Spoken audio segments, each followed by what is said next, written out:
حکومت ہند نے social media plate forms جیسے یوٹیوب اور ایکس کے لیے قوانین مزید سخت کر دیے ہیں اور غیر قانونی مواد کو 3 گھنٹوں کے اندر ہٹانا لازمی قرار دیا ہے۔ وزارت الیکٹرانکس اور انفارمیشن ٹیکنالوجی سے جاری گزٹ نوٹیفیکیشن کے تحت اب AI یا مصنوعی طریقے سے تیار کردہ مواد کی واضح لیبلنگ اور شناخت بھی ضروری ہوگی۔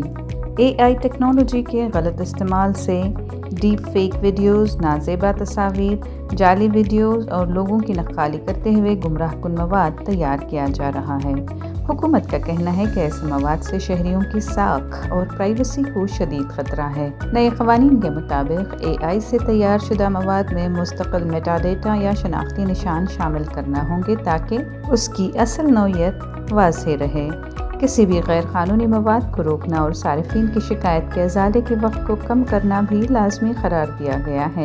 فحش مواد، عریانی، جنسی حرکات یا نجی اعضاء کی نمائش سے متعلق مواد کو نشاندہی کے 2 گھنٹوں کے اندر ہٹانا ہوگا۔ AI مواد فراہم کرنے والے پلیٹ فارمز کو اسے نمایاں طور پر لیبل کرنا ہوگا اور ایک بار شناخت لگنے کے بعد اسے ہٹایا یا دبایا نہیں جا سکے گا۔ AI یا مصنوعی مواد وہ ہے جو ٹیکنالوجی کی مدد سے بنایا یا بدلا جائے تاکہ وہ اصلی لگے، لیکن عام ایڈیٹنگ یا تعلیمی استعمال اس میں شامل نہیں ہیں۔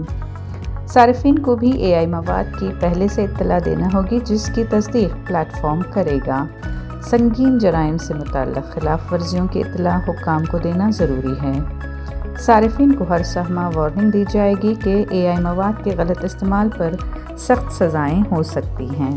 خودکار نظام ایسے غیر قانونی یا دھوکہ دہی پر مبنی مواد کو روکیں گے جن میں بچوں کے استحصال، دھماکہ خیز مواد، جعلی دستاویز یا کسی کی نقالی شامل ہوگی۔